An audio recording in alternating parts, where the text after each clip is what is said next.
On est en réflexion depuis 3 jours sur les problématiques liées de façon globale au développement du tourisme. Comme au Sénégal, depuis 2017, il y a une cartographie universitaire qui fait le maillage du territoire. Chaque pôle, parmi les 6, a au moins une université publique qui enseigne le tourisme. Aujourd'hui, les 8 universités publiques nationales se sont retrouvées en réseau des enseignants-chercheurs des universités publiques avec des professionnels aussi qui nous accompagnent pour mettre en place ce réseau et réfléchir sur les problématiques liées au développement du secteur. Quelles sont ces problématiques? D'abord, les questions liées à la gouvernance du secteur. Après, il y a les questions liées à l'offre et aux investissements. Et enfin, les questions liées à la fameuse promotion de la destination sénégalaise. Et après le diagnostic, qu'est-ce que vous avez proposé comme solution? Là, nous avons ressorti 10 mesures phares, comme le ministre l'avait recommandé, le ministre de tutelle, M. Mountaga Diawo, ministre du Tourisme et de l'Artisanat, avait convoyé hier son secrétaire général pour présider l'ouverture officielle de cet important atelier sur la validation du schéma organisationnel du réseau, mais également de son plan d'action triennal. Et lors de son speech, il nous a formulé cette forte recommandation pour lui sortir 10 mesures phares de façon concrète pour aider le ministère à relancer le secteur.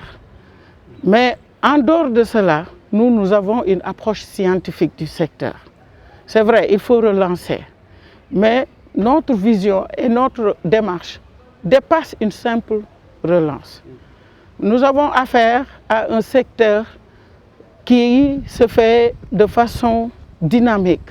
Et en tant qu'universitaires, nous avons revisité les conditionnalités pour ériger le secteur du tourisme dans le domaine scientifique, qui, tout le monde sait que c'est un secteur aujourd'hui qui a beaucoup de difficultés.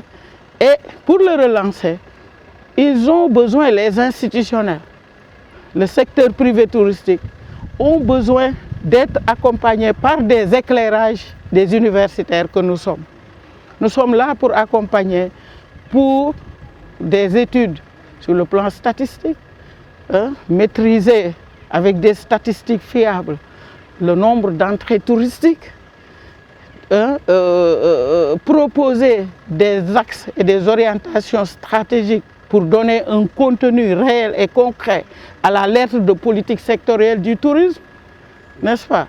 Parmi tant d'autres projets, et dans les projets et programmes, ils ont besoin des éclairages et de l'accompagnement des universitaires que nous sommes. Il y a une commission spécifique dédiée, commission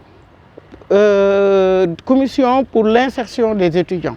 Parce que désormais, on ne veut plus former pour former.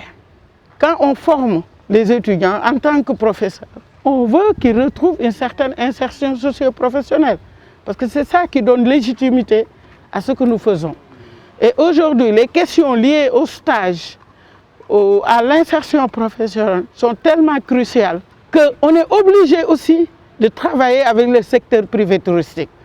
Ne serait-ce que le volet formation, nous formons pour le secteur privé et nous formons pour les institutionnels.